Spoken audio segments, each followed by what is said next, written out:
right, now, peace and blessings, y'all. Peace and blessings. Peace and blessings. We're just waiting another 2 to 3 minutes to let more people trickle in. Thank you all for being here. In the meantime, I'm going to be updating permissions to everyone who is scheduled to do some sort of presentation or if you're on a panel. So bear with me.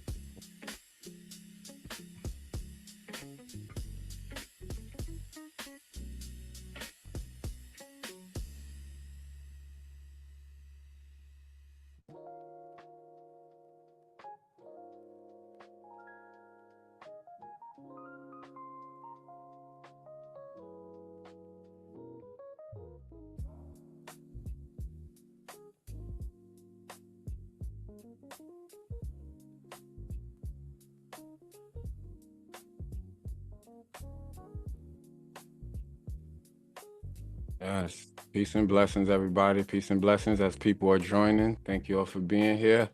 We're going to wait another minute or so, and then we're going to get started.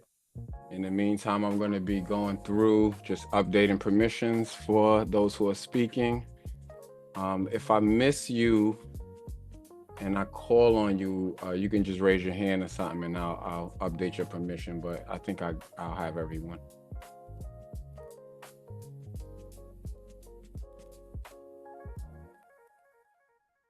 You're home for the holidays, back in your old room.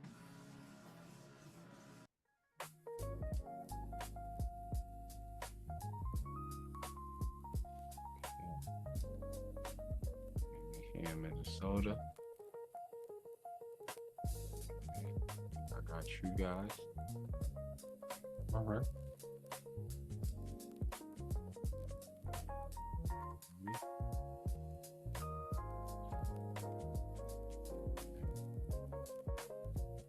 Right now. So peace. Okay, so I'm going to go ahead and lower this music and get us started. But in the interim, please feel free to introduce yourself in the chat. Please feel free to drop your name, your location. We are national, so it would be great to know where you are calling in from.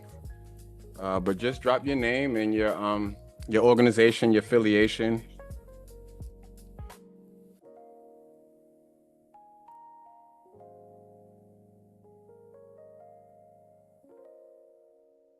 Okay. Okay. All right, now.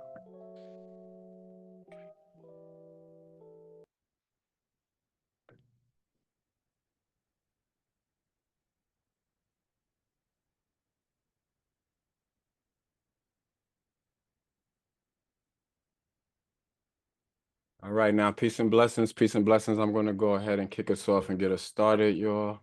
Thank you very much for being here. Thank you for being here. Thank you. This is let me just update my views. Perfect. So bear with me, y'all. I'm doing tech support and I'm hosting here. So but peace and blessings. Thank you all for being here. It's a blessing to be in community with a lot of you folks. Some of you I do know, so it's great to be back connected with you. Some of you I am meeting for the first time. So I'm very much looking forward to learning more about you, learning more about your organization. And I pray that this will be a space where you are able to connect with some orgs close to you or even far from you, or even bridge some connections cross state lines, some collaborations, some collaborative fundraising projects and different things. So I'm hoping a lot comes out of you hearing from the different organizations about the different projects going on. I'm going to just really quickly, for the sake of time, I am going to kind of talk a little bit fast. If I say anything and I miss you or I said anything too fast, just drop a question in the chat and I'll circle back on that when time permits. But the goals of today meeting, really, as I mentioned, is to reconnect and ground the collective. It's been a few months since we've met as a collective, and we're now meeting in what will be a different form moving forward. You know, we did have a meeting like this when we first came together, but now we are going to continue with this sort of style of a meeting bi-monthly or monthly as capacity allows us to. So grounding the collective in updates so we can know what's going on with folks from around the country. We also want to just learn from folks who are doing the work, hence the panel discussion later. I wanted to make sure that we grounded this event in some real discourse from people doing this work nationally so that we can all just lean in, have some perspective, and share knowledge because we all are a community, and it is important that we have this form of a network to come together and share ideas, task share, and collaborate, brainstorm together, all of that. Yes. So yeah, so on the today's agenda, what you can expect is this introduction I'm doing now. We'll have a little bit of spoken word. We'll have some community updates. Which will also include two film screenings um, and a trailer screening as well, all short films.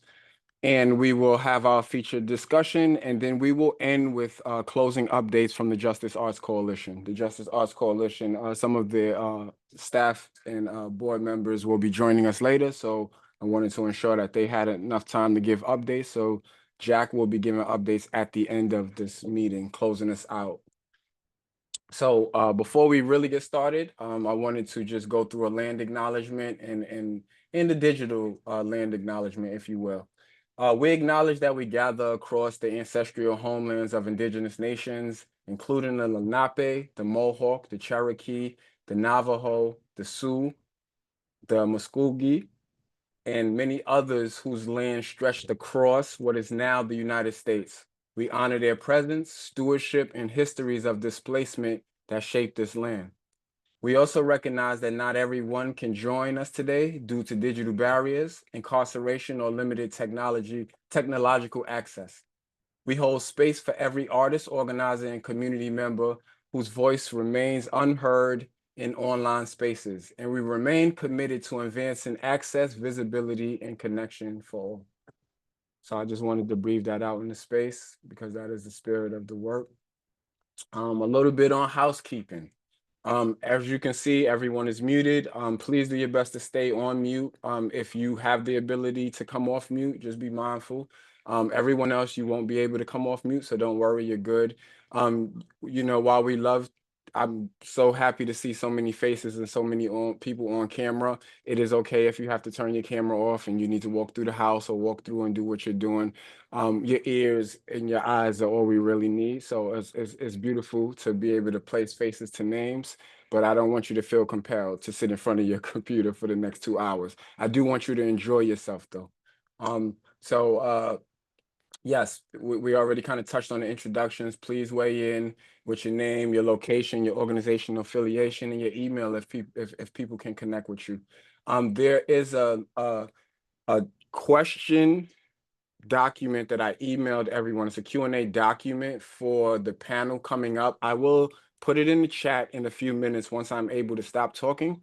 I'll put it in the chat for people, and I'll periodically put it in the chat just in case people are joining late and they don't see the messages that were already left. So I'll make sure I do that. Also, yeah, you should add your questions there, and we will do our best to get to them during the panel. If time is not permitting, then those questions will be directly in the hands of the panelists who can, take those answers deeper with you. There is a resource document which will include links to the information that any presenter wants to share with you all. I mean, they can drop it in the chat if they want. They could also add it to the resource document, which I did share with if you registered today, you didn't get that email. So I just want to say that some people registered today. You did not get that email with the resource document. I will send it to you privately in the chat because I know who you guys are. And you can add your links there as well as drop them in the chat if you want to. So I just wanted to also the slide deck for today will also be a part of those resources. So you can go back through the slide. And also this is also going to be recorded, as you can see, and it will be shared on the Justice Arts Coalition's YouTube channel afterwards. So just wanted to name those things as far as resources. And as far as like presentations, we do have a lot of them.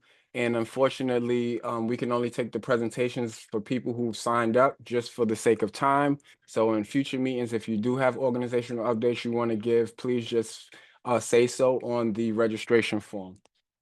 So thank you very much. I got through that quicker than I thought I would. Uh, Good. All right. So I wanted to start by grounding the work of the Arts Justice Safety Coalition, which is what I come out of, working directly with Sean and Professor Levitt.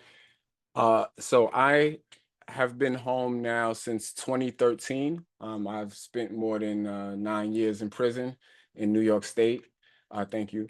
And since I've been home, I've been using the artistry in very, very intentional ways. When I was upstate, I was the greeting card person. So if y'all, if you was upstate, you know about them. I was the person making the handmade cards for family members and for people. And when I came home, I took that skill and went to the digital art. So I came home and said to myself, two things I know: I'm never going back to jail, and whatever I do is going to be in the arts. And I didn't know what I was going to do. And over time, I was able to get connected with some people, and they showed me how to do public exhibitions. And then we started with what we have as the Confined Arts. And the Confined Arts started as a series of exhibitions featuring the work of currently and formerly incarcerated artists.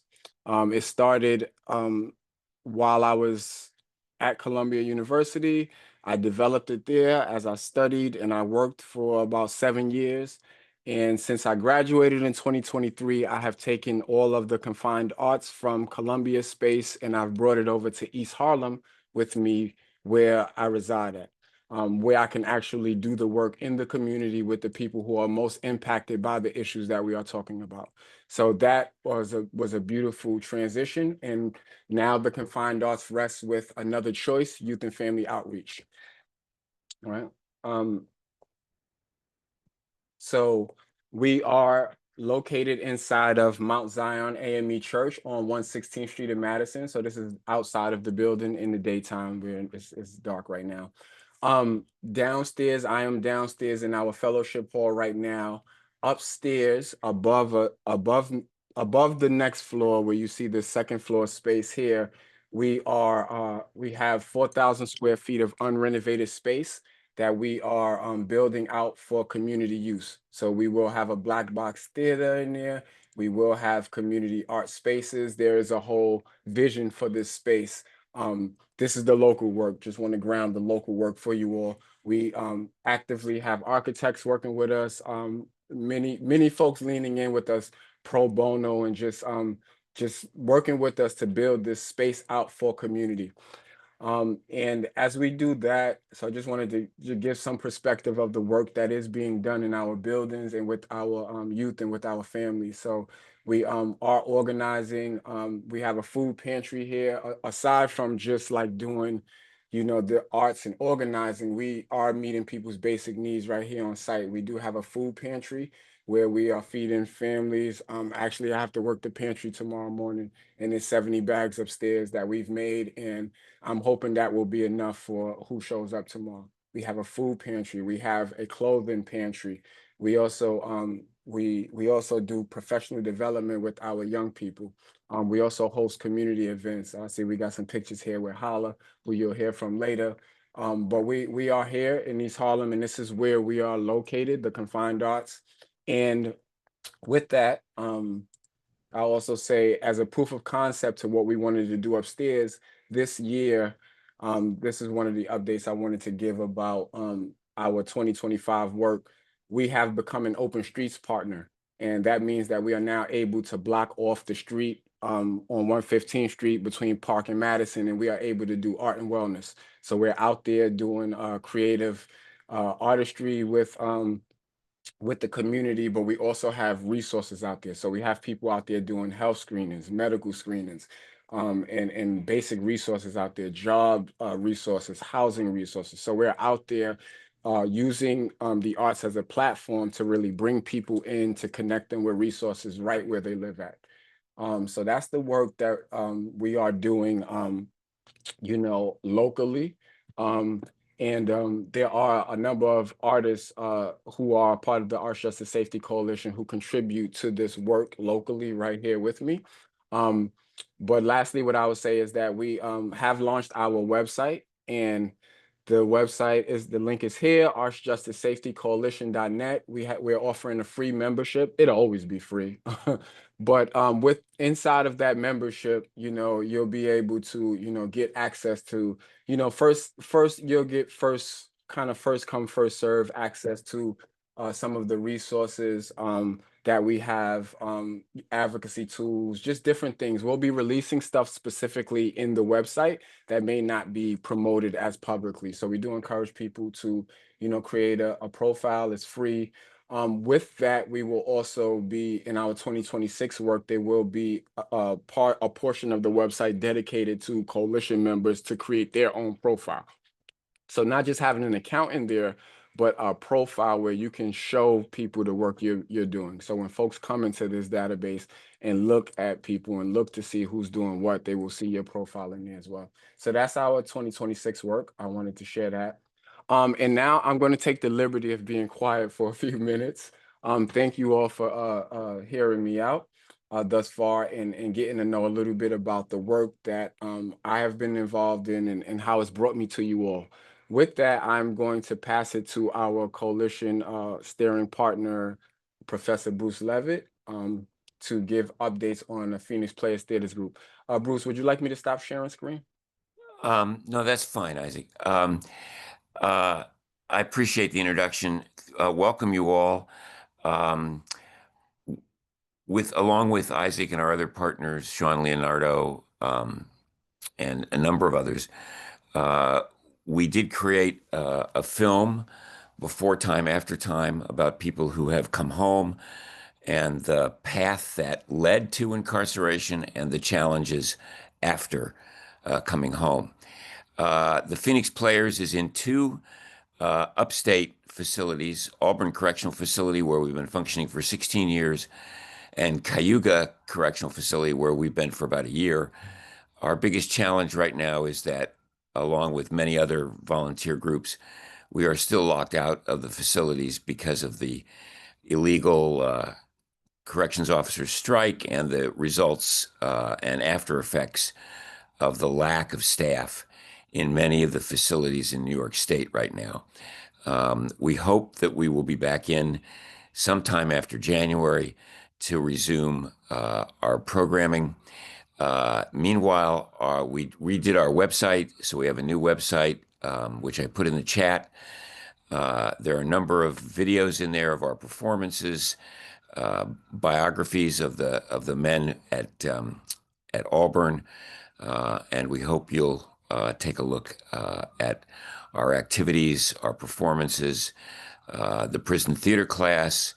One of the things that I'm dedicated to at Cornell is to involve young people in the reform and rethinking of the criminal legal system. Thanks, Isaac. Yeah, thank you, Bruce. Appreciate you very much. Appreciate you very much. And I'm gonna it's great you mentioned the Claiming the Justice Narrative Project, because that's where I was going next. So Bruce mentioned very briefly the Before Time, After Time film. This film came out of a project that started in 2021, where we called together about 20 something individuals, and we went through a series of theater-based workshops from about 4 different organizations: Recess, Theater of the Oppressed, Phoenix Players Theaters Group, and Dancers for Solidarity. Did I get that right, y'all? Okay, cool. So those 4 organizations held workshops with these individuals. And after those workshops, 9 individuals were available at the conclusion to start creating an autobiographical performance piece. And then beginning in late January, we met with participants both virtually and in person at Theater of the Oppressed down in Midtown once a week. And there was exercises, and it was facilitated by Professor Levitt, Hannah, and other facilitators. And through those prompts, storytelling and provisions, and written submissions, we've developed a script that focused on incarceration and its effects, early trauma, post-release issues, and the personal histories and events that led to individuals becoming justice impacted. So we wanted to really highlight what are those intersections that kind of led people to the criminal legal system. So I'll just play the trailer here.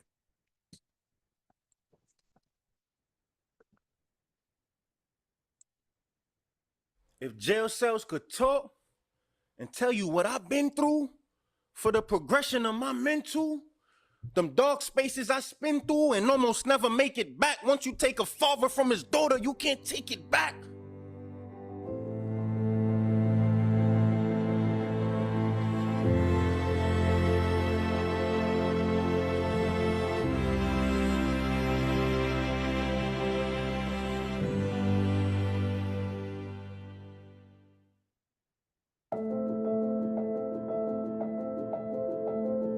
I met my mother at the gate. I went to my mother's house and I ate her food. I did not go to sleep.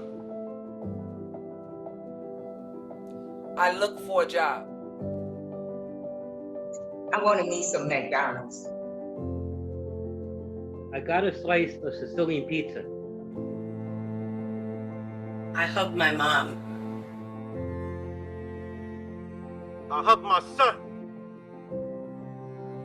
I hugged my mom and took my shower. I understood exactly what unconditional love was.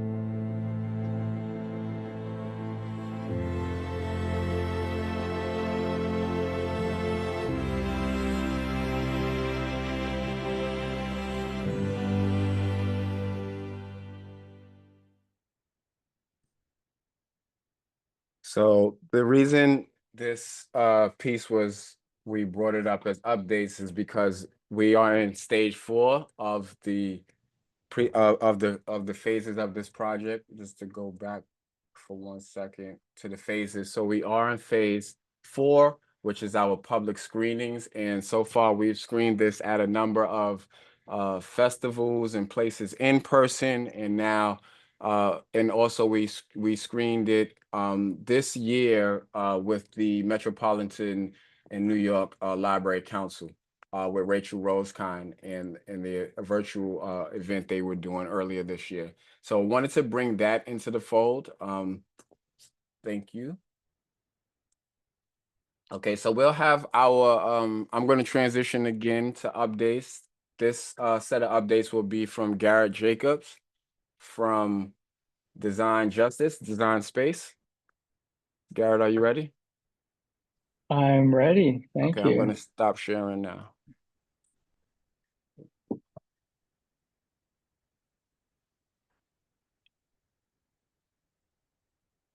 All right, I'm finding the right Take your time. frame.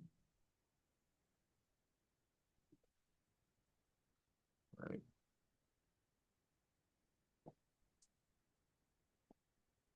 All right. Thank you, Isaac. Thanks, everyone, for having this convening. Grateful to be included. Today, I'm representing our organization called Designing Justice, Designing Spaces. My name is Garrett Jacobs. I use he, him pronouns, based in Oakland, California. We are, I think, the country's only prison abolitionist architecture and real estate firm. We work to end mass incarceration by building the infrastructure of care and support. So we have a world that repairs harm instead of punishes it. And we do so by creating all different types of spaces, from restorative justice spaces like you see here, to reentry housing, to specialized youth spaces, education spaces, behavioral health, all the types of spaces that we might imagine a world of care would look like without prisons and jails. And I'm talking today because, right, we all consider ourselves creatives. I'm trained as a designer. And we have to acknowledge, right, the harms of what it meant to create the country we live in our current society, and how it's all based, right, on the economy of enslavement, and the physical environment that we live in, right, is a continuation of from enslavement to the system of mass incarceration today. So we have to address all these core root causes, from redlining to the promise of 40 acres and a mule to exclusionary zoning to, you know, our war on drugs that has created the landscape of incarceration that we know today. And so all of our projects are addressing these issues. And we do so by, right, using creative practices. And so while we might not be in direct art creation process, all of our engagements that we do, we're deeply rooted in engagement. We use creative processes to both teach about architecture and about real estate and demystify it so that other folks have access to it, and the communities that we work with know how to leverage real estate, so that our communities can own their stuff and leverage them for, you know, intergenerational wealth building. And so these are just some images of different types of engagements that we do. We customize all the engagements depending on the community we're working with. And we often hire people from the community, often with justice systems lived experience, to help us navigate the culture, because we, you know, we understand we're not going to be experts in every community. You know, we work nationally because we just have to work with the folks that are, you know, kind of progressive enough and pushing the edge enough to create the spaces that we're creating together. So you see projects here from the Love Building, which is in Detroit. You see some workshops we've done inside in Santa Rita Jail, in Oakland, reimagining the Atlanta City Detention Center into a center for equity here, and then working with Barrios Unidos, which is a workforce development reentry organization in Santa Cruz. Now, a couple of things that I just wanted to share today real quick was that, you know, in California, Governor Newsom, of course, pushed by community organizers, signed AB 823, ending youth incarceration at the state level. And while he did this, right, it also created a new type of housing for youth that are in the system called less restrictive programs. And essentially, every youth is eligible to be in these homes. They could be houses, it could be free to leave, it could be a loving and caring environment. But there's just a huge issue in that the service providers don't have enough housing, and there isn't quite the education there with judges or probation departments that they could, you know, actually have kids live in home-based settings rather than in cages. And there's funding for it from the state. So we're trying to work in different avenues to help build some of these houses, to work with service providers so that we can get all the kids in California out of cages and into care-based homes that are free to leave. As prison abolitionists, we don't design anything that has locked doors, that restricts movement. And so we hold a pretty fine line on that. So we've been working kind of down in LA County for like 5 years, helping them develop these programs and also design guidelines that are trauma informed for all these new types of housing. Here's just an example of kind of the transformation of a house into a loving, caring, safe healing center for young girls and gender expansive youth. So this is under construction in LA right now with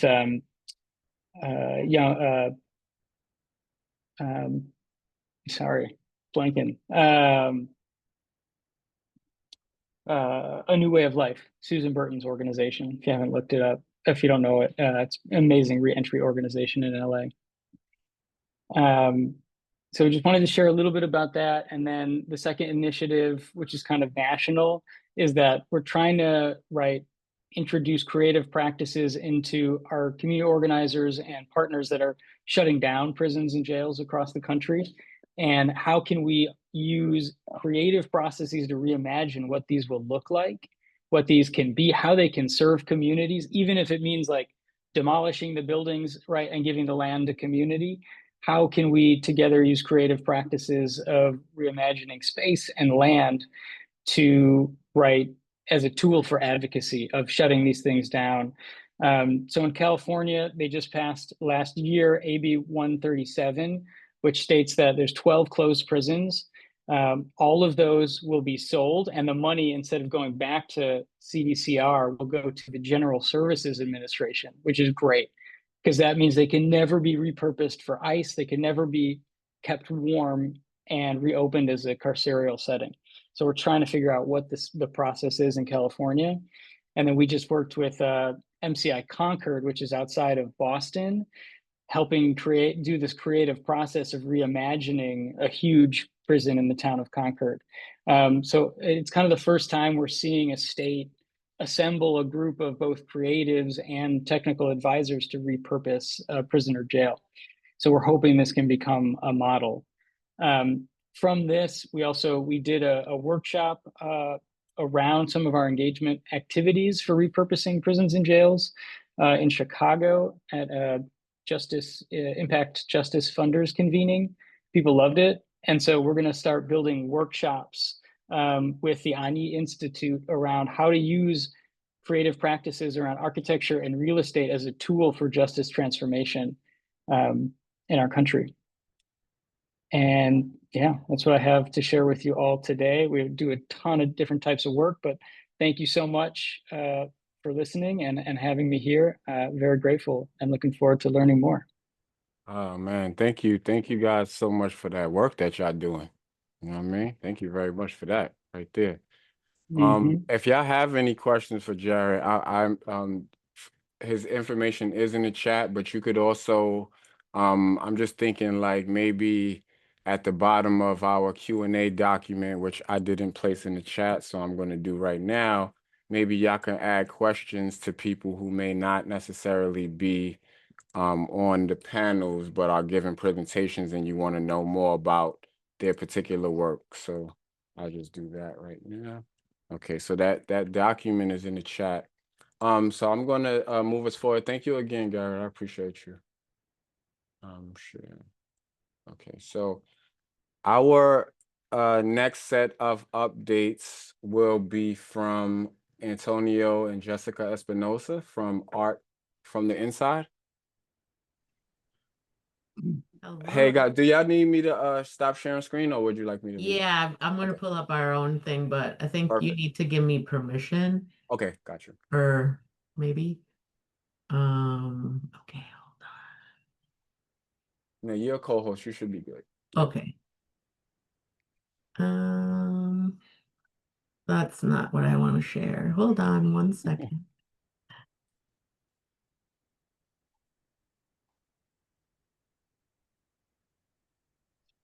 Why is it doing that? One second.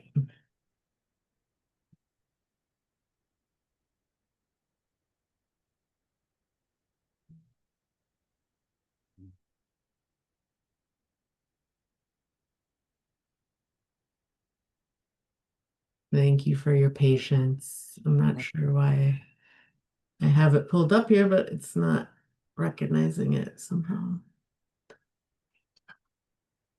Well, we'll just try it this way. This is not the ideal way. What are you seeing right now? We're seeing your full screen. So we see the tabs you have as well as your calendar on the side. No. So maybe put it in presentation mode before you share. That'll probably work. Let's see.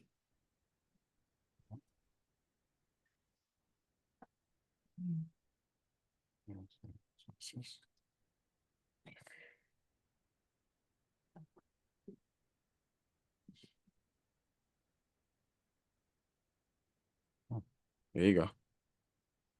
Now are you seeing it? Yes. Okay. Awesome. Thank you for your patience. I'm Jessica Espinosa, not Antonio. I'm Antonio Espinosa. And we're in Minnesota, and our organization started in 2020. I'm gonna let Antonio talk a little bit about it. I actually see we have one of our artists on this call right now, Roberto Lopez Rios, who's one of our artists who's come home about a little over a year ago now, and is living in Mexico. So we're happy he's able to join us as well for this today. But I'm going to turn it over to Antonio just to talk a little bit about our organization, how we got started, and who he is in this work. Yes, good evening. My name is Antonio Espinosa, and I'm a retired correctional officer here in the state of Minnesota, State Corrections. And I'm originally from New York City, Bronx, New York. Moved out here 2001 for this job, corrections. In 2018, one of my correctional officers was murdered by the hands of an incarcerated person at the facility, which made me think about my purpose there and what could I do to create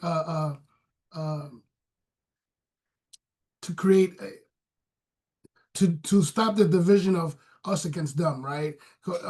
And so art was that vehicle for that uncomfortable conversation that we all have, and Roberto Rios Lopez was one of my artists from the beginning, and you know the whole purpose of what we are trying to do is try to create to be influencers in the system and try to create a change in the way how the system works with the individuals that we have incarcerated in our state institutions, and create pathways of success for them to when they come out into our society. And the only way how that, you know, that I found a way to do that is through the power of the arts. And the arts is just that vehicle for those uncomfortable conversations. You want to talk some more about what we're doing? Well, I wanted to go to our next slide, but there we go. So what do we do exactly? We have been hosting exhibitions in community spaces for the last 5 years. We started right before the pandemic fully hit the US, right before then. And we have done a lot of work in this space over the last 5 years. We just started last year hosting art and wellness courses inside 3 facilities. We launched in 3 different facilities last year, two male facilities and 1 female serving facility. And we ran 5 cohorts of the program so far. And then we also launched an online fellowship program called the Creative Pathways Fellowship to support our artists when they come home, to help them build community, to keep them connected to their art practice, to provide support for them. And maybe if Roberto's up for it, he can say a word or two about it before we finish today, about his experience. But that's primarily what we've been doing, though we do a lot of stuff too related to reentry and other things like that. Do you want to say anything about the fellowships or anything? Well, the fellowship was created for these folks to find a place to integrate back into society, to show them, you know, to create a community for them to feel safe to talk about whatever they're going through. Like I said before, it's not just about art, it's about community, it's about restoration, it's about, you know, finding the healing that people need, and inclusion when they come back into a society. And this is a way for us to give them, and also for leadership, to learn about what leadership is all about in their practice of art. So I'll give it a little bit to Roberto if he's willing to share a little bit about that. Roberto?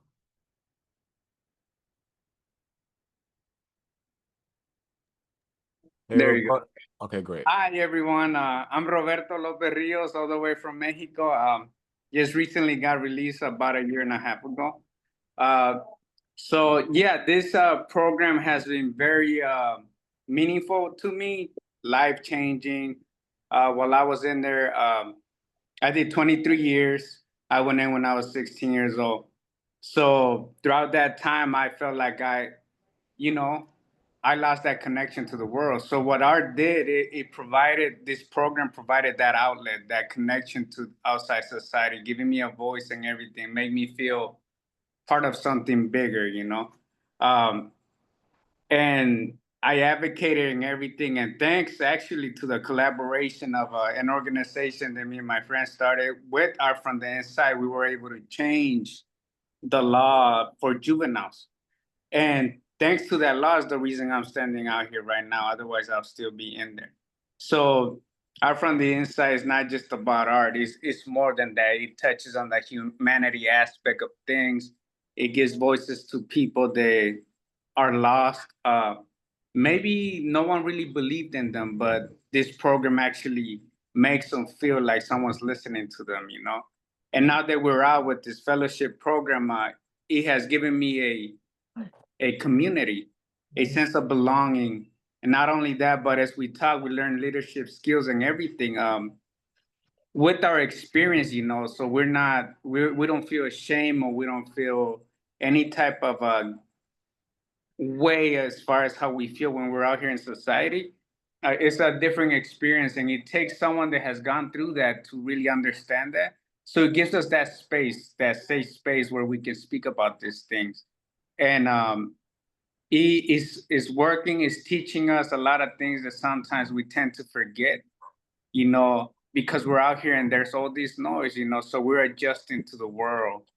And it gives us meaning, you know, and that's one of the things we have realized, that without meaning or purpose, we can easily fall right into old behaviors, old patterns and everything. So yeah, I'm grateful for this, and I'm still involved.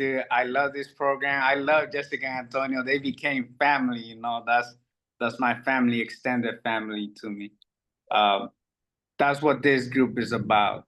This program is about connection and building bridges and giving people a voice and a safe place to speak and connect. Thanks, Roberto. The last thing we just wanted to share, we wish you all were in Minnesota this weekend. We're having our first inaugural Restorative Arts Summit. And we're really just trying to bring together all the different humans that do programming inside our state prisons and other correctional settings, and start to build community and coalition across programs. We have a lot of challenges working inside the facility. You know, it's just always an uphill battle, as I'm sure many of you can relate to.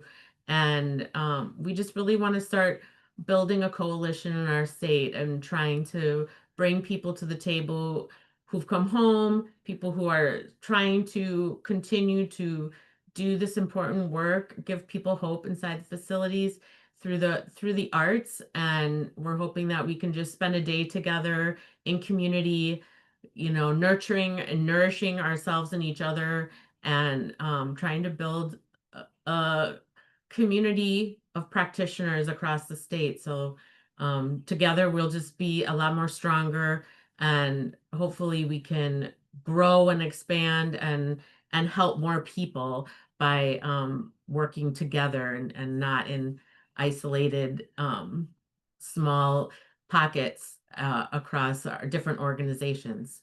Do you want to say anything about the summit? No, I'm excited for the summit. You know,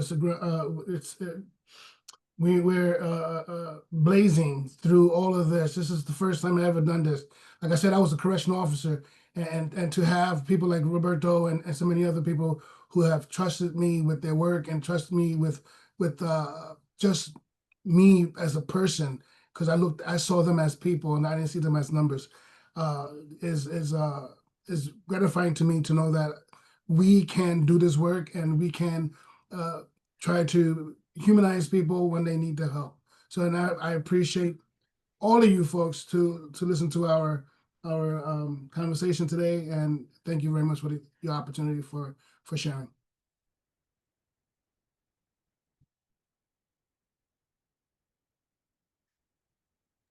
Thank you guys very much. Forgive me, that's my annoying bell to keep us all on track. I apologize. Thank you very, very much for those updates. I definitely want to come out there to the next one. I would have to do a little bit more planning and scheduling, but I definitely want to come out there and share space with y'all. Also, let us know if how this collective and coalition building work that we've been doing can help you guys, aid you in, you know, any, you know, questions, if there's any sort of challenges you're running into with getting people together.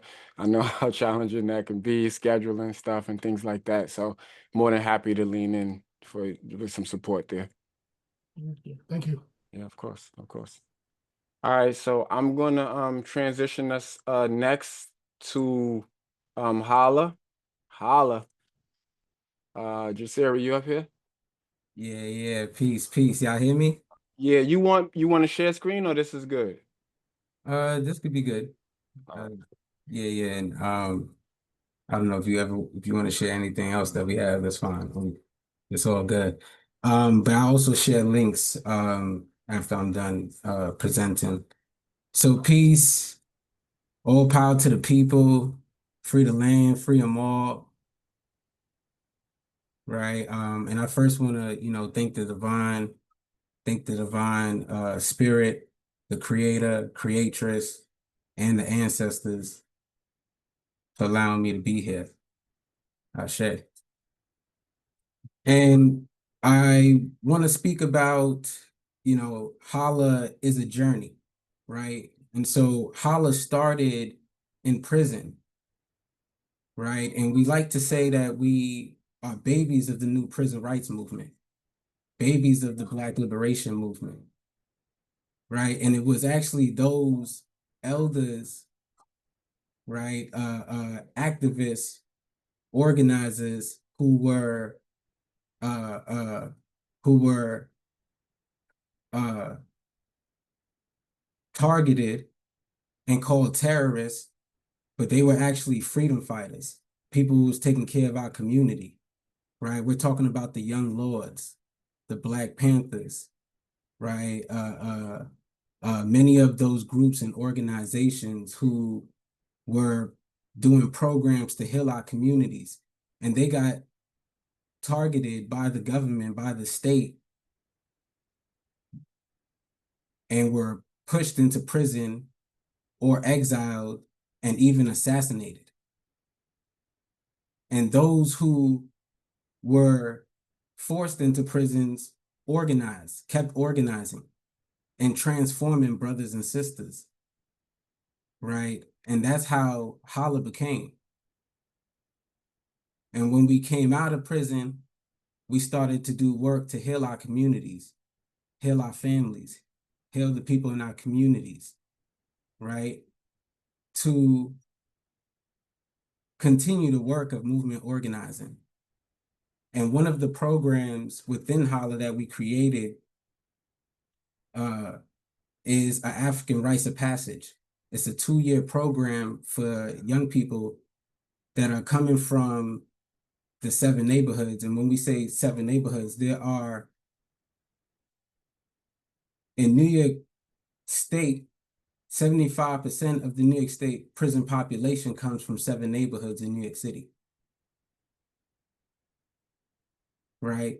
And so you can understand that it's a direct attack to Black African communities. And so we do the work within those communities, right? As I said, the African Rites of Passage, to train, heal young people in order so that they could do healing justice organizing work within their communities, right? Continue the work of movement building, of healing themselves and their families. And through that process, we have, went around the nation, have done over 300 healing circles, right? Healing justice circles, have created an album, have created a documentary, and a dissertation to share our analysis, which is rooted on 4 theoretical concepts. One, which is African sacred science, right? We study who we are as African indigenous people of this world, of this land, right? Study what our ancestors done, right? That's our cosmological connection to the world, to nature, right? And put that in our practice, right? Put that in our practice by engaging in, taking young people to nature, right? By engaging in different practices around understanding ourselves, understanding who we need to be within our community and who are we responsible to, We also talk about the war, right? And we label the war as the African Ma'afa, which is, as we say, the African Holocaust, right? The destruction of our matriarchal cultures, right? And the domination by Europeans and European ideology through white supremacy, colonization, patriarchy, and capitalism, and how we have internalized this kind of oppression on us, and how we perpetuate that, and how we also are up against those institutions that are deeply rooted in those ideologies. All the institutions, right, that are supposed to be serving our communities. And then we also engage in the non-traditional approach to criminal social justice, right, which is the framework from the Black Liberation Movement.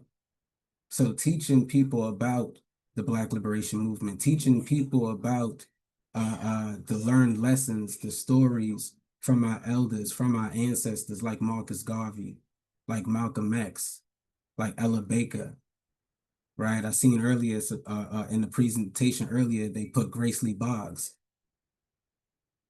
right? Teaching a Black tradition, an Afrocentric tradition, and we engage in healing justice, right? The which is also an African-centered cultural understanding of healing, right? That healing is within us, that we don't have to go anywhere outside of us to get healing, right? And so it is also actively against, you know, those practices of going outside of ourselves. And, you know, that is the work that we do within the 24-month process, right? Teaching, healing, and developing organizing practices and campaigns within our community. And from that, we, you know, created, as I said, multiple avenues. We, you know, reconnected with the Black Panther Party, right? Black Panther veterans, supporting our elders who are still, you know, within the work doing organizing, and doing cultural celebrations with our community. And from this work that we've been doing for the last 8, 9 years, we started to understand, you know, more and more the co-optation and the counterinsurgency that is, you know, within the non-for-profit industrial complex, right? And so we created a different institution called the Kabaka Alice Lukman Institute, which is, you know, an institution outside of Holla, but it's rooted in our Black liberation teachings, right? And we want to teach mainstream institutions that are supposed to serve our community a different framework, a different analysis, which is better than the framework and analysis that they're already doing within our communities. That is not healing our young people, that is not transforming our communities, but is continuing the colonization framework. And so on our website, you could find the different trainings that we give. One of them is the non-traditional approach to social and criminal justice. We also have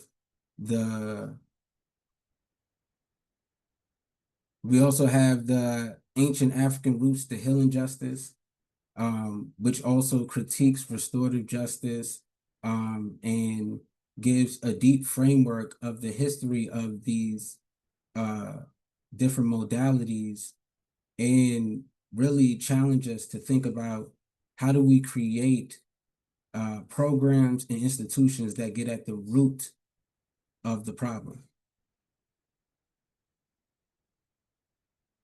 Thank you. Sure. Thank you very much, Jasiri. And y'all have the website up here. Please go to the Cal Institute and please look at, I'm happy to say that I've been journeying with Hala for a long time, and they have really helped keep me grounded in my work as a Black man working in a lot of white spaces. I'll be very honest with y'all. And I had the honor of making their website, thecalinstitute.org. So if you want to see some more of my artwork, please visit their site. It's a beautiful website. But more importantly, there's historical knowledge up there at a time where historical knowledge is trying to be erased. So I just want to double down on that. Jasiri, thank you again for the presentation, beloved. And we got Dr. Green, who's the co-founder of Hala, who's on our panel. So we're gonna get deeper into some of this in the conversation as well. But I want to keep us pushing. Yeah, so our next set of updates will be from Drew Singletary with Gratitude Griot. Do you want to share screen? Yes. Okay, cool. So I love you all, I really do, but I hate to be putting that sound on, but can we try to time ourselves and keep our presentations to 5 minutes so that we can get through all of this, because we still have a significant amount of going through this agenda. So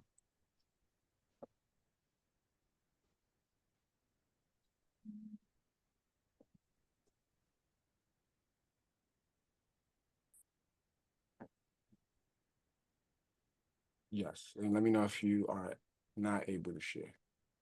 Okay, oh, here we go, presenter view, present plus. Okay, I'm in presenter mode now, so let me go ahead and see if I could share while I'm at presenter mode.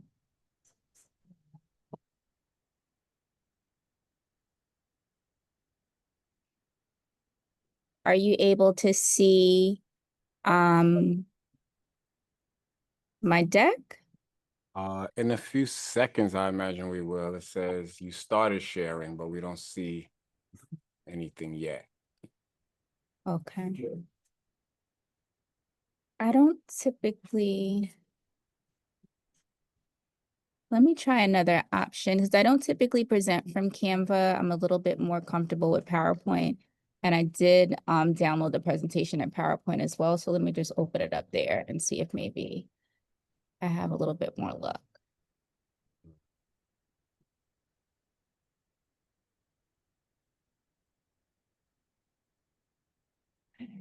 I'm in presenter view in PowerPoint. Let me pop back over to Zoom and see if I could share again. There we go.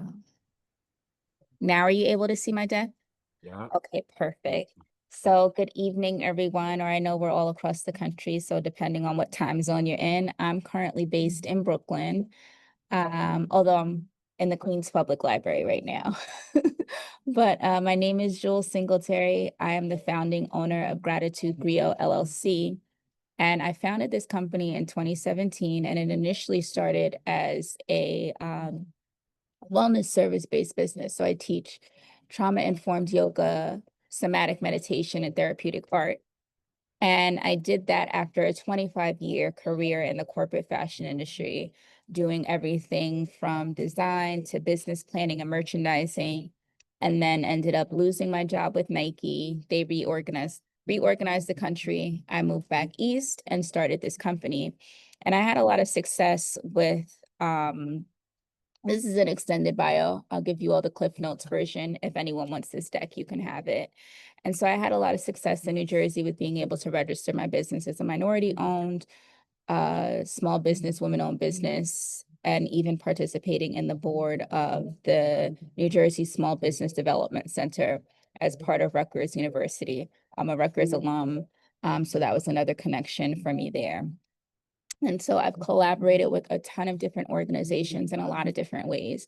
So majority of what I've done is created wellness programs for various organizations, and then also been the primary instructor for those wellness programs. And so working with the Newark Public Library, New Jersey Institute of Technology, when Mayor Bill de Blasio was in office, he had a program sending out wellness instructors to certain government city buildings to teach the employees on their lunch breaks.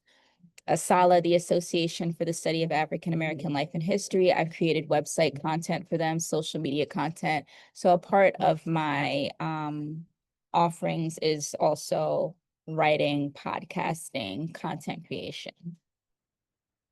And so I have a little one that you might hear in the back.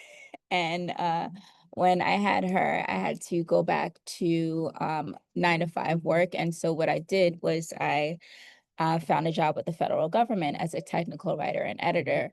Complete dream job, working literally for the president, being able to edit any executive orders or speeches before they are officially saved into National Archives. That was the part of the team that I was on. But I was laid off right before Doge came in and like dismantled the federal workforce.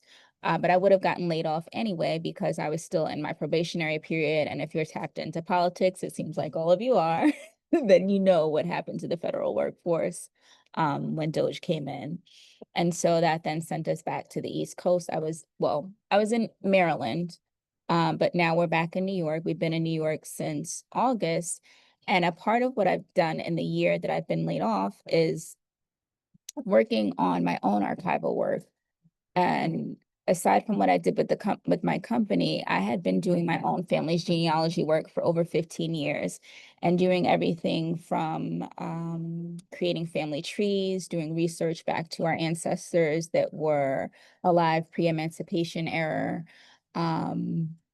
scanning literally thousands of images and documents. I have found now 2 wills that mention my enslaved ancestors that were deeded as enslaved property through white families in both Georgia and in South Carolina.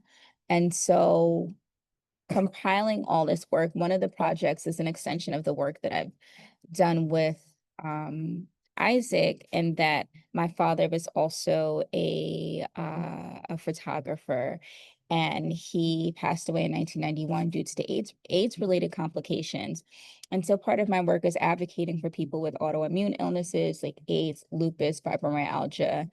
And so, in being able to highlight his work, I donated his archive to the Visual AIDS organization, which is an organization dedicated to preserving the artwork of artists that we've lost due to the AIDS epidemic, or artists that are currently living with HIV, and helping to support them in some of their journeys. I know some of you in the work that I see that you do, you know how difficult it is for people with HIV or AIDS to get employed, to have housing and things like that. So this organization helps to support that work. And so I wrote my dad's bio. I scanned over 300 pictures of his film archives and then curated a list of 30 to put on here to represent his work and work with that organization. So that's just one of the many ways that I've been able to utilize these archives.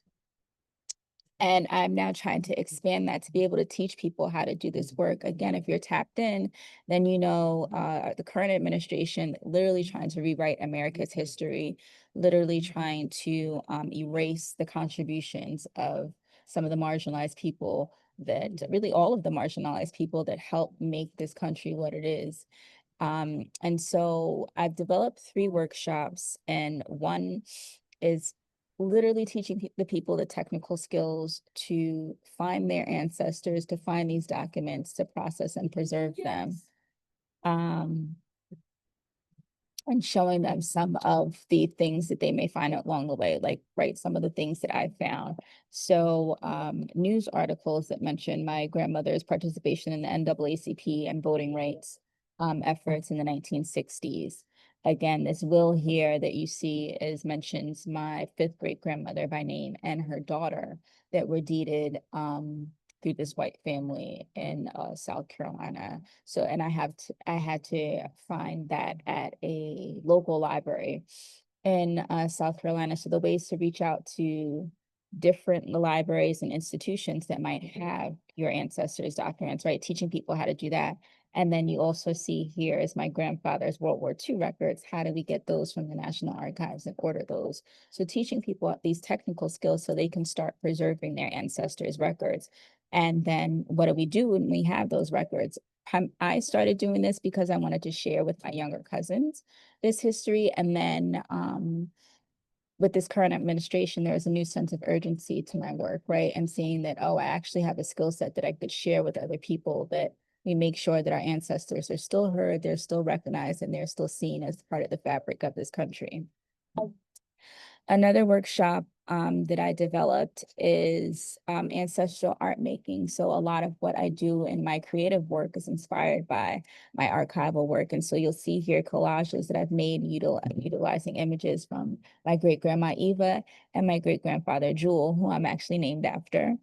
And so these Eva's flowers was placed in a journal, Sardi's journal. And Jewel has just been, eventually I would like to do an art exhibit with the pieces that I've created. But in the meantime, teaching people how they can work with these images and these ancestral records that we're starting to dig up and, you know, have something more meaningful and tangible. And then the third, I've been a poet since childhood, since youth. And so also being able to utilize some of these archival records to write free verse poetry. And you'll see some of my work here that I've written, again, that it has been placed in some journals and things like that. So again, teaching people that you can utilize this work for yourself if you'd like to expand it and get it placed elsewhere. There's so many different opportunities for how do we utilize and engage with these archives. And so my ask to the community, calling on the community, we've been here since August and still looking for some tangible resources to help me to continue this work. So I'm looking for places that I can place these workshops and community partners. So I already know that the New York Public Library, Queens Public Library, Brooklyn Public Library, all of those have opportunities for vendors to come in and teach. Makata is another institution. Isaac has so graciously offered his space as a possibility.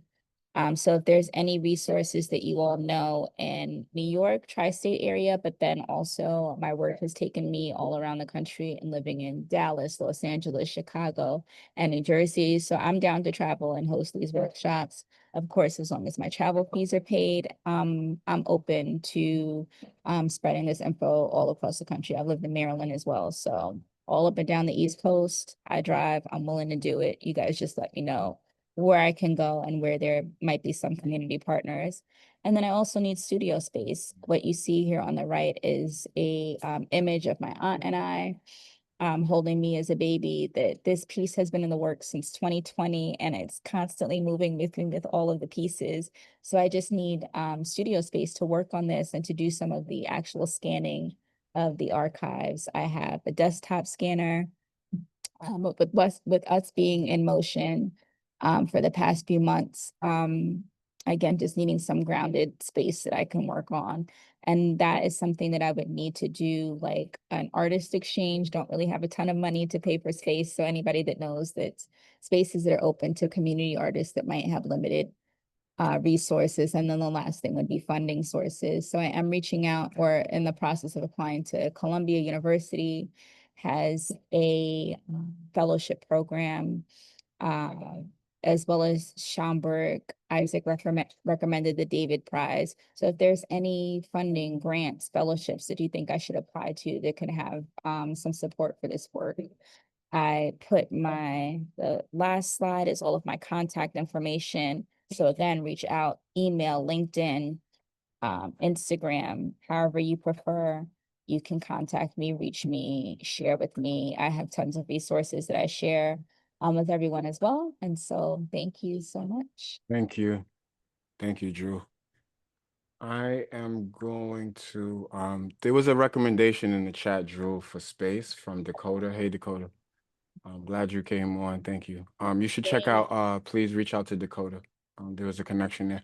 I'm gonna just switch this up a little bit, just given that our updates are taking longer. This is great that we have this many updates. I did not expect to have this many, so this is great. But I don't want the essence of the event to be lost as well. So we're going to transition. Sean, I want to play a video that's going to bring Caroline in for some updates. And from there, I'll let you all take it over from there, if that's okay. And if you will, it's going to be about 7:19-ish when you start. If you could just leave us about 15 minutes at the end. Copy. Yeah, appreciate you. Okay.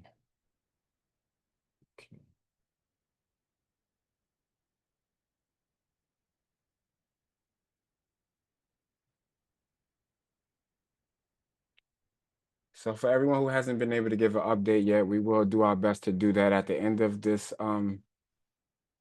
after the panel discussion. If that is not permitted, then I am going to ask you to just to submit your updates to us, and I'll make sure they get shared. Again, I'm sorry, but I guess it's a good thing. It's a bittersweet thing, but so I want to just really quickly, I had two films to share with you all. I'll share one, as I stated, for the sake of time. But since 2023, I've been working with the CUNY Law School Defenders Clinic, and they hired me to create clemency videos for people. So I have gone into a number of New York State prisons in the past 2 years, and you can imagine this as I did time, so I was in jail, and I know what it means to have a camera in.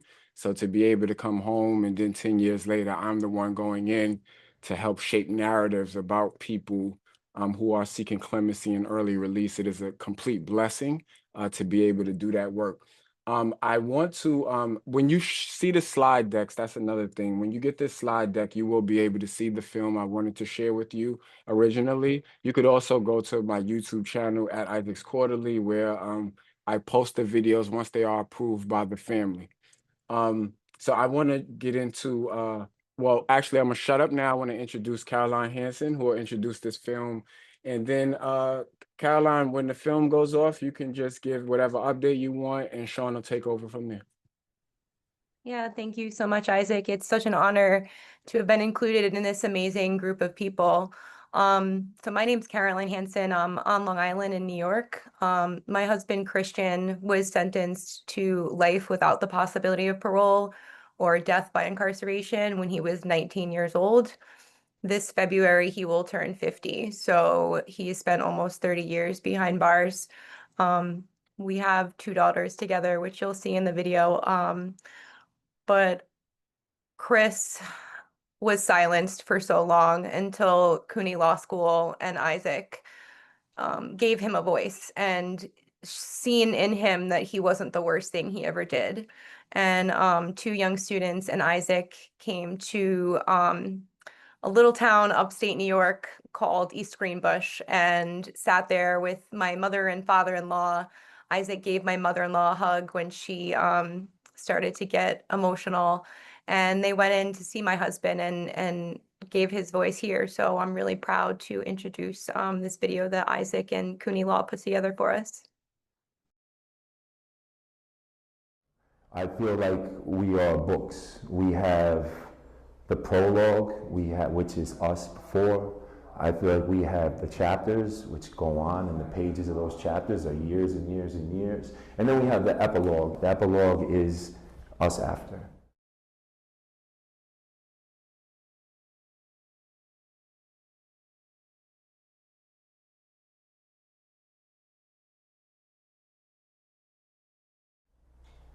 I started to clean up in 1996. I was heavily into drugs. Anything to make myself feel good. Anything to not be comfortable with who I was, to make a false reality. And when I woke up from that false reality, it dawned on me what I did. And when it dawned on me what I did, I thought about it. And I remember my mother coming to see me. And I remember my mother and my father and my friends being at trial. And I remember the look on their faces and the hurt. And then I remember looking over and seeing the victim's family. And I was a smug, careless, disgusting individual, callous, didn't care about nobody but myself. And when I saw that, as time went on and I saw who I was to who I was finally becoming, and I decided that that's not who I am. That's not who my mother raised. That's not who my father raised. I want people to know that I am persistent and determined to not be defined by my worst decisions and my worst choices. I want to be known for perseverance and redemption. I want to show the world, myself continuously, my family, my friends, you guys, CUNY Law School, all the advocates that fight for me, CBS News, everybody that's ever cared about me, I want to show them that they care for a reason.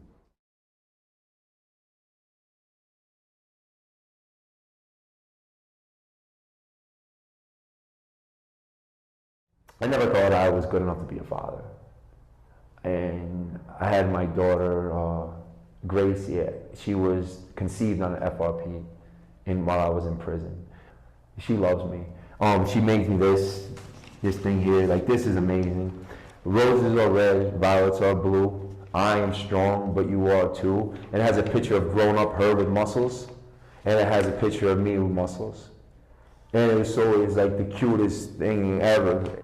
It's hard to be a dad from here.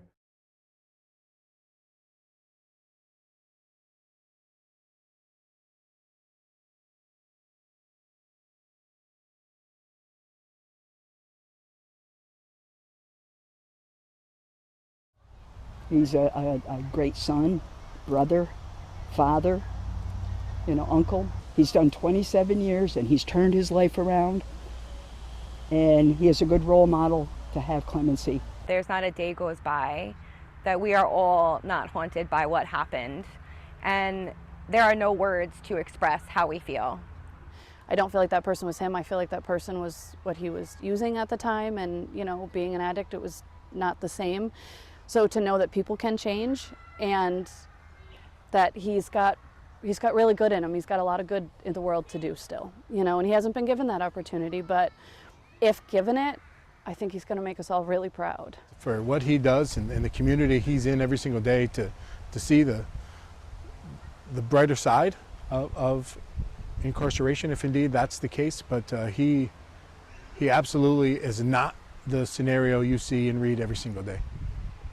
I mentor children in the youth assistance program, which is humongous. Who would thought they would let their kids listen to me? He tells me that every child that he works with at the youth assistance program and every person who comes into his AA and NA class, that he honors Mr. Casero and his memory by shining wisdom on them about what he's learned and what you need to do to be better yourself. My greatest triumph that I've ever had in prison was stopping a young kid from killing himself. And to me, like, even though I've gotten degrees and I've seen my mother smile, I saved a life. And every day I try to save a life in here. I powerlift. I broke so many squat records and deadlift records and bench records and total records, and I've trained people to break records. If you look in the New York State record books, 5 people that I trained have records. I enjoy helping people get strong mentally, physically, emotionally.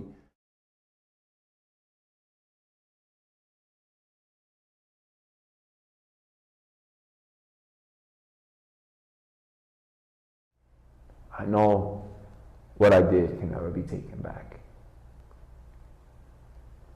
I'm sorry. My mom didn't raise me that way. An addiction got the best of me. And nothing I can say and nothing I can do can bring back your son. And I'm sorry. I'm so sorry.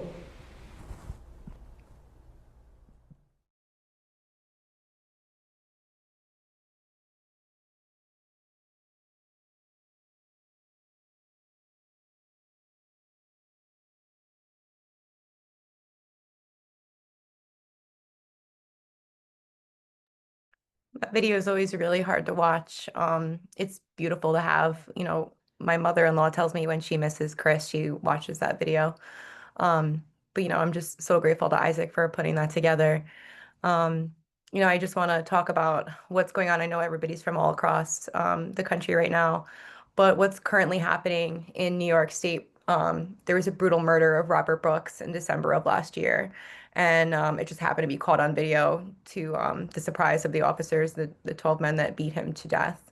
And it was horrific. All the officers went on strike conveniently the day before their buddies were said to be indicted, and they were locked down. The prisons were locked down 24 hours a day. Chris was moved to a new facility where he got into the Puppies Behind Bars program, where he trains explosive detection canines. And on the third day of the strike, they took all the puppies out because they said it wasn't humane conditions for the dogs. And what about human beings too? So we were really hopeful out of all that brutality that something good would come, meaningful pathways to release in New York State for laws to be passed. I work as a community leader with the Release Aging People in Prison campaign. We go by RAP, where we're looking to reform the parole system. We also work with the Center for Communities Alternatives with the Communities Not Cages campaign for sentencing reform.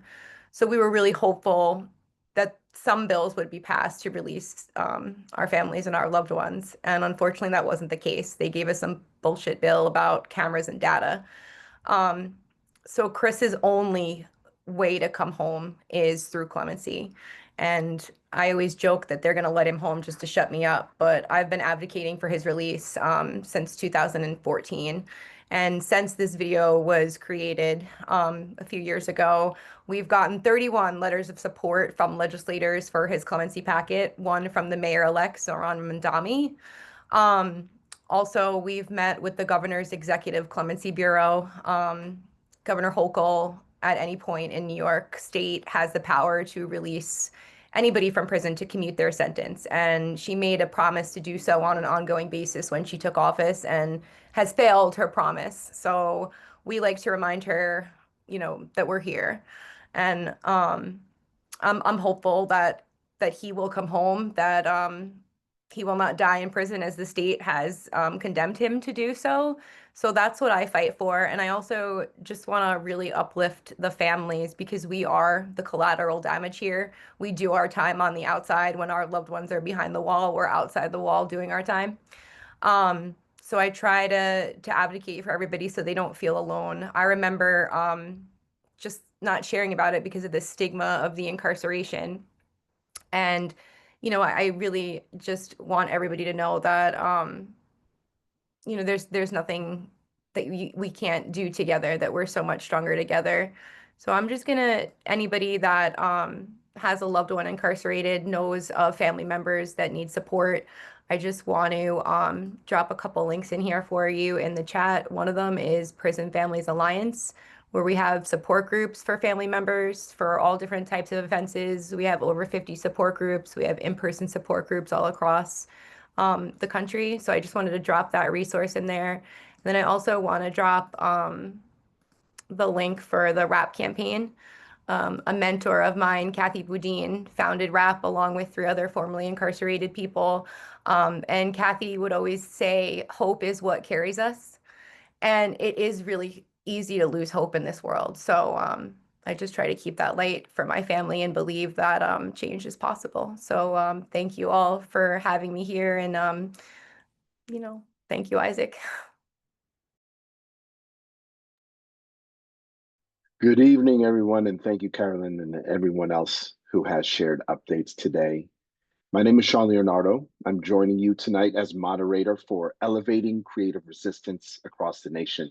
And I would add to that title, at a time of deep desperation, and at a moment in which strategies of containment and control are not only being expanded and advanced, but also for which tactics seem to be morphing right in front of our eyes. So we are joined today in a brief conversation with Carolyn Hansen, Dr. Corey Green, and Jermaine Archer. You see their bios in front of you. We will also infuse their bios into the preliminary questions before we open up the conversation. And what I will try to do, thank you, Pastor, what I will try to do for the next, let's say, 20 minutes is bring in a scaffolding of questions, one that looks at each individual's experience and how that has impacted or infused their professional practice. And then we look to reverberate out to understand how those practices, those methodologies move from individual to community to system. And then finally, in a analysis, however brief, of the current conditions of deportation, incarceration, detainment, what are we not seeing?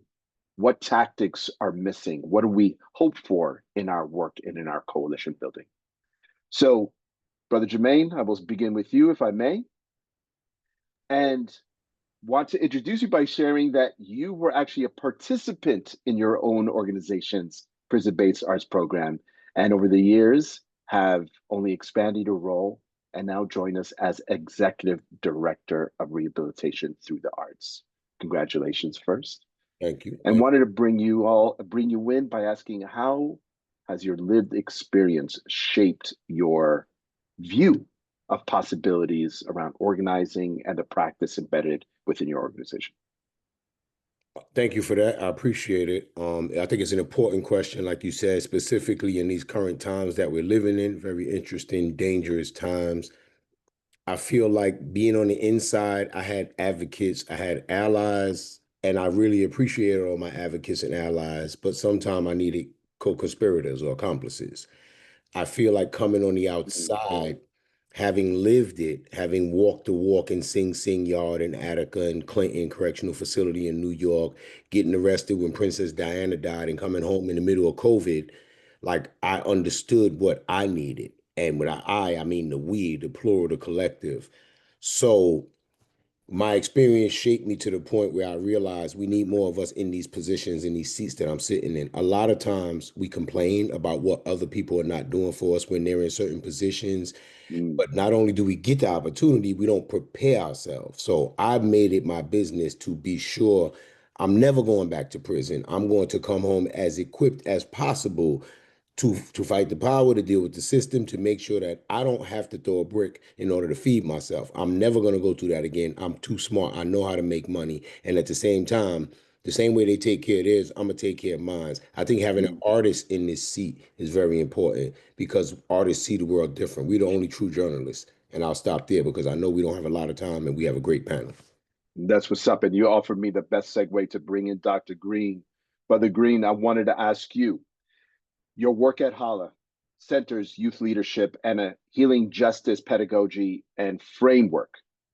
At that intersection, how do you see your work meeting the moment? What do you see having impact on a community level?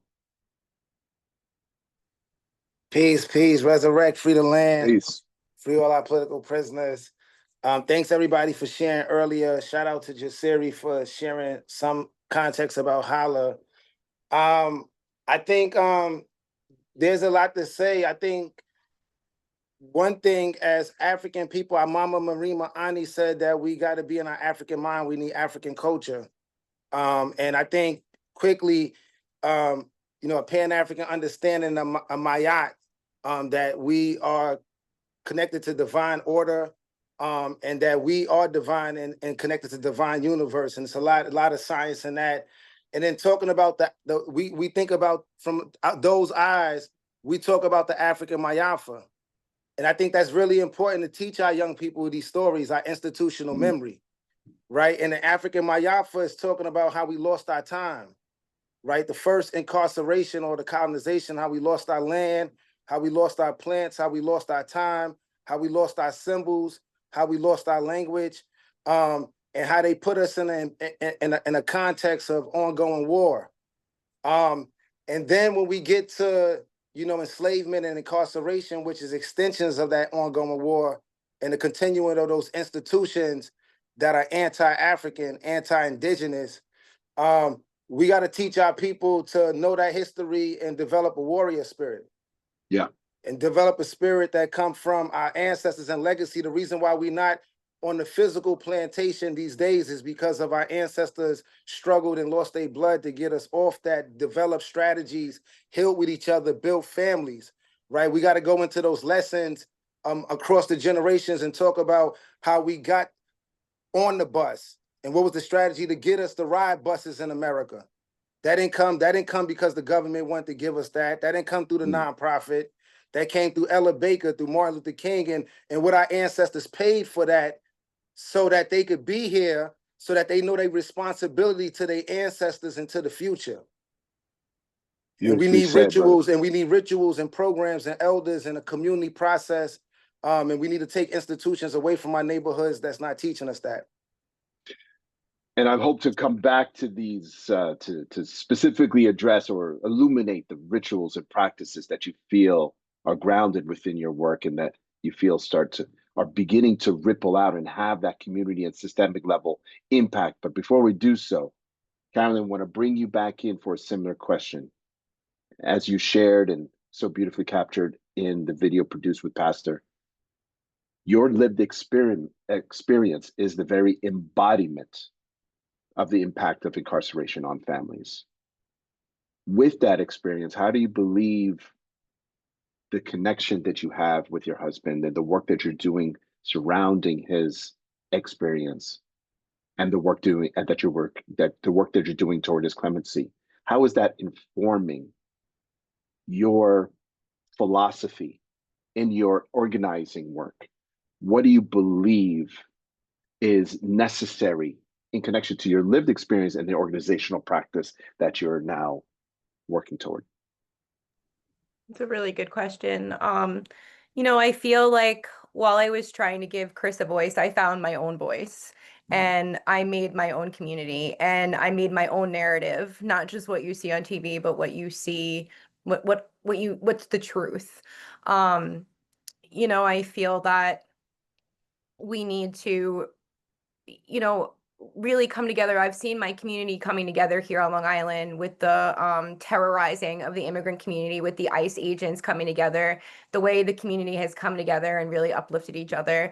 I see with the lack of SNAP benefits this month, myself included, not having food, seeing resources shared on social media and people coming together. I feel that now here, especially in New York, we need to come together and decarcerate. They're saying that the problem is understaffing in New York State. So to me, if you're saying it's understaffing, we need to release people then, people that have come home. Through my work with RAP, I've worked with amazing individuals that got hit at the parole board, denied 3, 4, 5. We just had somebody come home last week that was hit 16 times at the board. So he was sentenced to 25 to life. He did 43 years in prison.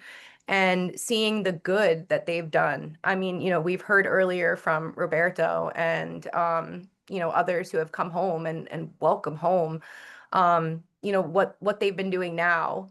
And if they're doing good on the inside, like we've seen so many of the updates here, imagine what these people, these change makers who are doing policy inside and running programs, the only programs that are working in the carceral system, the criminal injustice system, are those made by the incarcerated people, run by the incarcerated people.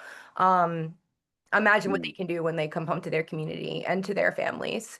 And as a family member, I just feel that my passion now is to bring not only Chris home, but the other people that have been forgotten, the women. Nobody talks about and uplifts the women.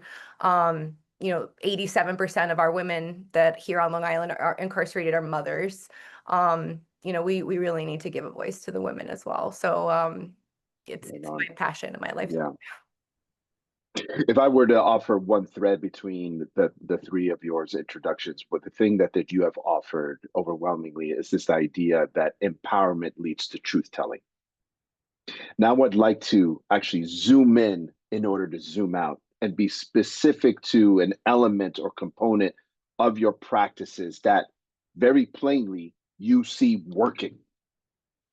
And so through the lens of arts-based, trauma-informed, justice-centered practices, What have you found in your work is being most effective? And by that, I mean very specifically, when we think about arts-based work practices, we often relegate that conversation to individual change. What we want to start to speak about is how it emanates out from the individual and starts to really echo amongst community and even affect systems level change. What in your practice have you witnessed and or experienced as really charging the space and moving out from individual into community and beyond? What is working? Let's start with you, Corey. We said, this is for the ancestors. I said, this is for my ancestors. I said, this is for your ancestors. I said, this is for our ancestors. I said, I came to heal, which I came to do. I said, I came to build, which I came to do. I said, we mourn from all the thorns and the torns and relationships. It's not just our moms. We talking about all forms of relationships. I said, I came to heal. Y'all know what we asking. Don't act like the trauma don't keep you relapsing. I said, we gonna get freedom anyway. Nah, we gonna take freedom, we don't play. So I think that's culture. You know, we use poetry. We tell our stories. That's what's up. Right? We help it use the movement to build analysis, right? So I think there's a lot of ways that we use our stories and we build vibrations. We build the spirit of the people because it's not just about ideas. You know, when you're fighting against imperialism, you got to build the spirit of the people. You got to build it. You got to build the faith in the people. So shout out to Kathy Boudin, our elders who built the 1970 prison right movement. Shout out to Nat Turner, who was just executed yesterday. Shout out to Assata Shakur, and to my family in Mississippi, right? And that's what we're talking about. We're talking about what's the spirit of freedom.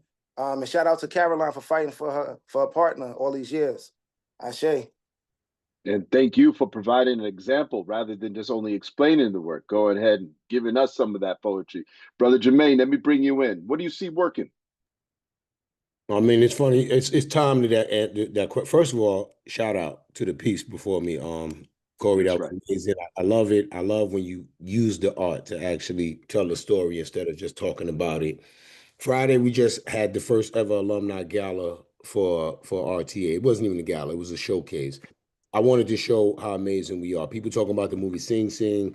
I'm an executive director. What I see working is we everywhere. You know, it's a secret society. All we ask is trust. We journalists, some of us are assistant district attorneys, we executive directors, like we changing the system. I can show you RTA people that were on the inside that came home, that started their own organizations, their development directors, their program directors. We everywhere, and we ventriloquists, the list goes on.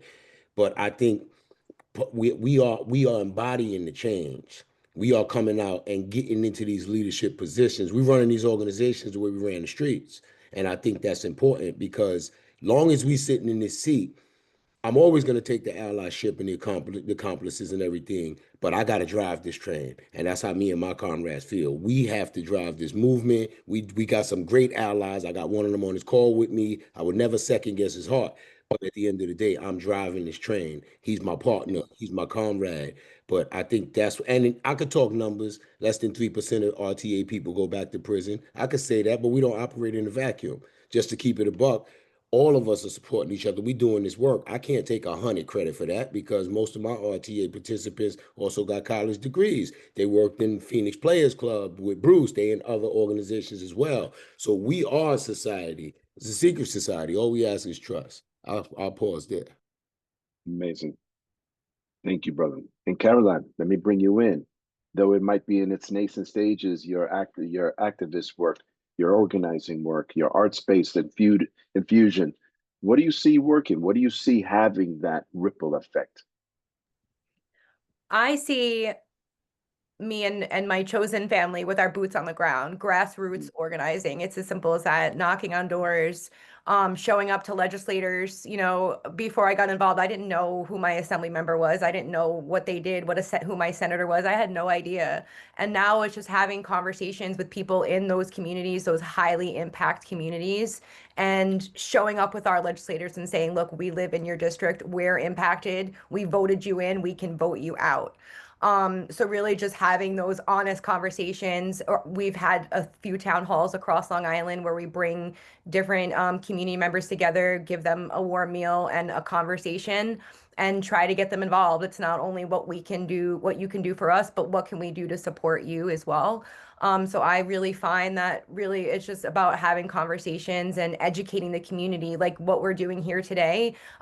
We need to go out after this and tell 3 people what we just learned here today, sharing Jewel slide deck, sharing the resources that we have, because you don't know until you know. So for me, it's just that community education. Amazing. And Caroline, I'm going to stay with you for this next question, but the next question is the final for all 3 of you, and we'll bring this to the end and transfer off to you, Pastor, for the final updates. But I want to ground us in a bit of reality for this last question, because we would be lying if we did not say that the conditions around our work have dramatically changed. Here in New York, many of us feel that our backs up are against the wall, arming up and preparing for the arrival of ICE agents, likely on January 2nd. The ways in which we conduct our practices, maneuver power, and understand where our work fits in, again, on an individual, community, and systems level, those conditions, those circumstances, and those strategies have all changed. But rather than ask you a question from a negative standpoint, I'm going to reverse it and look at possibility. In the work, and as you are navigating the shifting landscape around our work, what are you hoping for? What have you identified as a space or a type of approach or even a methodology, a practice that is currently missing, either in your own organizational work or in coalition building? What would you want to see on the horizon that would bring this group together or beyond to be able to tackle what we are seeing out in the streets? And Caroline, I start with you, and we'll flow backwards from the last question. That's a good question, but it's also a really hard question, and I don't know if I'm going to answer it properly. But I feel for us at RAP, what we do differently is we're a little radical. And I feel like right now, radical action is needed because we see what's happening on our streets. My daughter is really, she's going to be 16. She's big on TikTok. With the genocide happening in Palestine, you know, we're seeing what's happening in real time on TikTok. So I feel like, again, I just think that right now we need to be a little radical and we need to just support each other and be there. And, you know, I'm just really at a loss, but I just really feel like with RAP right now, we're, you know, there with the Clean Slate Act that was passed in New York, you know, there were so many carve outs with certain felonies. I think that, you know, with RAP, we don't exclude anybody. And I just really want to see more people not leaving people behind, people on this call right now coming home and not forgetting about those that are still behind the wall. I don't know if that answers your You question. It's just the first thing that pops in my head. A call for radicality, a call for increased connectivity, and a call for remembering who community actually is in these times of desperation. Thank you for that. Absolutely. Jermaine, I'll flow it back to you. I mean, I echo that. I'll keep it brief. I think I need to see unity, honestly, because we are more alike than we are different, and we find reasons not to work with each other because it's either you got to be 100% this or you're not with us. And I think at the end of the day, we have common challenges, common enemies. It's obvious what's going on, but because we're faced with so much in a short period of time, we have to prioritize and decide who we're fighting for when we're fighting for all of us. Like, we have to be able to say, you know what, I don't need to be a chief today. I could be an Indian. I ain't got to be a coach. I could be a player. I'm going to just come in and play my part. I don't mind being a role player. Teams win championships because some great players decide I'm going to step back and play a role. I got no problem doing that. I just need to see a little, I hope to see a little bit more of that moving forward. Fantastic. Dr. Green. Peace, resurrect, umoja, unity. I agree. I think we need to be unified on who's the enemy. On white supremacy, global capitalism, and the imperialist state. We got to understand, if we look at the criminal justice system only as the criminal justice system and not as war, we're going to limit what we could really see. And when we look at reentry, and we look at this as not a continuation of ongoing enslavement, colonization, and continuation, we can't let the system give us the lens to look at the system. And through our African eyes, we look at, in our indigenous eyes, we look at this as a settler capitalism, criminal imperialism. That's important for us. I think we got to free our political prisoners. We got to work. When we talk about aging folks in prison, the young people of our movements always get snatched up and attacked by under the development, miseducation, this breakdown of the family. And the ones that struggle, they kill and lock up, and they lock them up for years. And our reentry movements that's in the nonprofit that's built by the war. Once again, the nonprofit is the same work that our political prisoners, our freedom fighters were doing for free.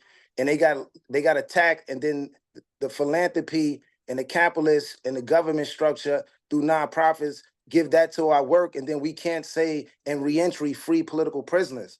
We got to think about, and from my understanding, my study all across George Jackson to Angela Davis to Eddie Ellis, reentry comes from their work. They the ones that resurrect us. They the ones that built the books and program. They the ones that built rap. They the ones that built the reentry programs so that we could transform, so that we could come home and have a chance to live with our families. And then because of funding and because of structure, we leave them out of the fight. And we got to build young people to be like them. And we got to build family structures from here to Sudan to Palestine, right? Connecting how we protect each other. Because when we fight for justice, like Assata, like our people, they coming from us. That's why we stay safe in these nonprofits. So we got to build family structures, family community. So when we really fight to win, we protect it from we protect it, and we protect it by each other. And that's a people's analysis. So we got to get back to people's analysis. And not only do we got to build programs like that, we got to take it back to the people, to the barbershops, to the projects, right? To the churches. We got to get out these nonprofits out, and we got to give it back to the people. So thank you. Thank you. I love you, Isaac. Thank this Convening for having us. And all power to the people and all power to y'all peoples. Right on. So final note, as is my job as moderator, I'd like to often offer a bit of a synthesis. You know, in the words that our panelists have shared, there's a few things that we might consider as ingredients to creative resistance. With Brother Green, I'm hearing a deeper and broader knowledge base to inform who we are and how we do our work, so we understand the richness of the history of our practices. I also hear from Caroline this idea of radical connectivity, and in that really showing up for each other, not only in the digital space, but when it's time to knock doors. And with Jermaine, that level of empowerment that asks and invites people to occupy spaces of power from an informed place, from an experienced place, with people that know how to talk because they have the lived experience to do so. And with all three, something that we haven't explicitly said, but there's an element of joy in all of this work, because without joy, we don't have the fuel to continue our practices. Joy in and of itself being a radical practice in times of deep desperation and confinement. And so I'm going to spread that, and we have just 30 seconds each. If there's a creative observation that you want to leave us with, even one or two words that would illuminate your description or definition of creative resistance, what might that be? We'll start with you, Corey, go to you, Caroline, and with you, Jermaine. Corey. I say it's our duty to fight for our freedom. It's our duty to win. Assata Shakur, the Black Liberation Champ. Shout out to Cuba, free them all. Duty to win, Caroline. Yeah, I'm just gonna say what came to mind is I'm no longer accepting the things I cannot change. Mm, I'm going to change the things I cannot accept by Angela Davis. And I think that pretty much sums it all up. I'm not going to accept beautifully said. And with you, Jermaine. I would just say I don't exist without everybody else. So Ubuntu, I am because we are. And if we all, I don't got to explain that. Ubuntu. I'm gonna leave it at that. Ubuntu. Thank you to all three of you. Thank you for expressing yourself, sharing your practices, and thank you for your presence. Off to you, Pastor. Ooh, y'all got me mad hype over here, man. Oh my Lord, my Lord, my Lord. I just want to thank you guys very, very much. Y'all can't imagine how much anxiety I had pulling all this together with everybody. Thank everybody for your help in this. But the bigger thing for me was like who's the right speakers for this event, and the Lord provided. So I'm grateful for you for leading us in this discussion. I certainly got a lot. And I feel encouraged, man, and I'm very, very grateful. I'm over here yelling. I'm glad I was on mute because y'all couldn't hear me, but I really do appreciate y'all. Corey, I love you. Jermaine, it's an honor to be in community with you now, beloved. We connected. And Caroline, you already know. Thank you guys again, Sean. You are the master of these discussions, man. Yeah, man. I gotta get Sean money in his pocket for this, man. Man, the way you put these together, I appreciate you, beloved. Thank you very much for getting this done in such a tight amount of time. That's a skill, y'all. Y'all gotta see that. That is a skill. My pleasure. Oh, of course, man. So I'm gonna right now, if you can hold 10 minutes for us, y'all, I promise you we'll be right out of your way. I'm gonna pull up, I'm gonna open the space up to the treasurer of the Justice Arts Coalition to lead us in some closing updates. Hey, Kimberly. Hello. Okay, all right, here we go. Yes, hello everyone. I'm just honored and grateful to be here this evening. I wasn't able to join at the beginning, but it's just, these spaces are the spaces that, light me up as well, right? Like remind me of the fire of what I am pledged to do in my life, which is to support anyone and everyone in freedom and free them all.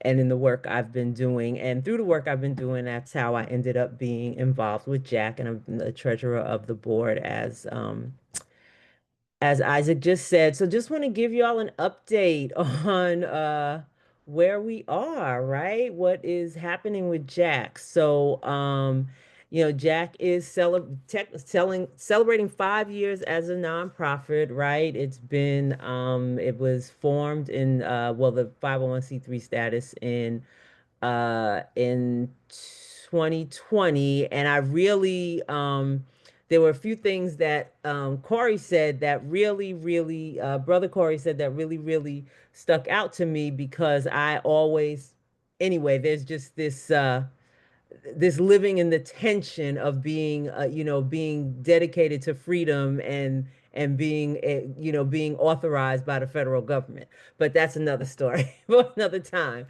And so we have been continuing to do the work this year. We are really focused on taking Jack to its next season, and there are going to be a lot of things coming and many updates happening over the next year. So we do have a new website up now, and thanks to Pastor Scott over there, and actually two of our staff members, they got it started, and then he kind of brought it in with the home run.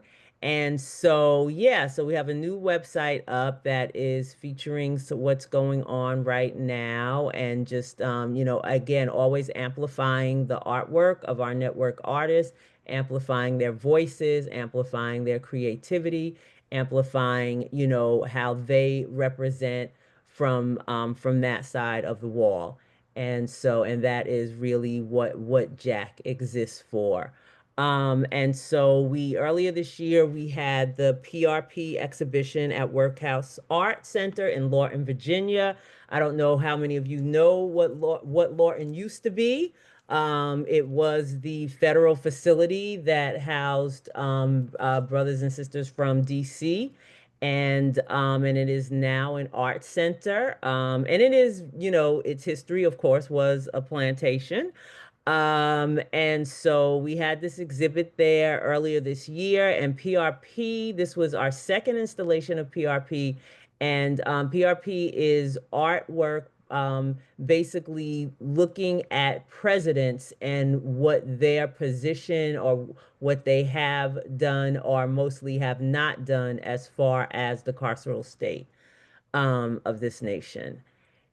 And so, and we recently received a grant from the Andy Warhol Foundation. So we're going to be launching PR 250. So, in order to continue this work and continue this going on. So this will be the third installation. Every time it's PR something every time. The first one was PRP 3, the last one was PRP, and this one is PR 250. So those details will be coming. We're working on that. We've got some really dedicated volunteers who support us in this work, and we look forward to this. And my hope is that not my hope, forget hope. Well, hope as an expectation and also intention is that, you know, we will bring PR to New York as well.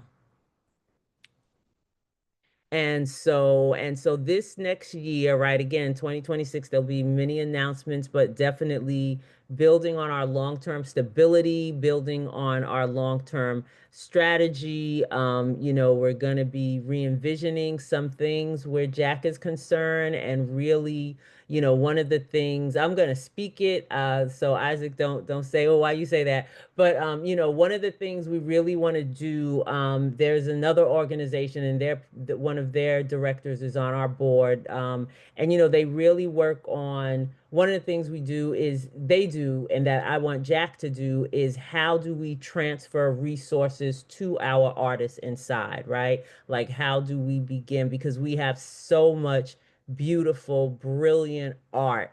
And so how do we help artists to not just have their art shown via Jack, our website, and our exhibits and installations that we do, but how do we spread that by allowing people to purchase art so that now that spreads even further. And so, yeah, so we want to continue with this organizing, with this coalition building. And because there is power in numbers, and all of us together, you know, will continue to, what's the word I want to use? Basically, to tear this system down. Amen. Kimberly, thank you so much for giving those updates. Very beautifully articulated. Jack, I'm very honored, and it's a blessing to be a part of the Justice Arts Coalition as well. And we are at 7:59, so we technically didn't go over our time. I do want to again offer an apology to everyone who was not able to present this evening. I wasn't bold enough to schedule a 3-hour event. But I do see that we need to have more space and time for community, especially when we are doing national work. So we will keep that in mind. Our next convening will be at the end of January, and we will prioritize making sure we get all of our updates in and on time. But I just want to thank you all for being in community with us. You know, we got holidays coming up if you celebrate whatever you celebrate, but I just want to send a lot of love to you and to your families, and I just want to thank you all for the work that you all are doing around this country. It's not easy, but it feels good to be in community with other people who are doing this work. So just want to say I love y'all and thank you very much for being here with us, man. And I'm gonna do my best to take everybody off of mute so you can just all just say bye if you want to. But yeah. Peace, resurrect. Much love to all. Thank Good you, night. Isaac. Have a blessed night. Good night, Resurrect, free the everyone. land. Keep doing what you do. I say. Ashe. Y'all. Thank you guys so much. Be Thank you well. all so Thank you. much. Jay. Thank you guys so much. Okay. Thank you. Pause. Thank you, Brother Joshua. Thank you guys for being here. All right, let me stop this. Thank you all.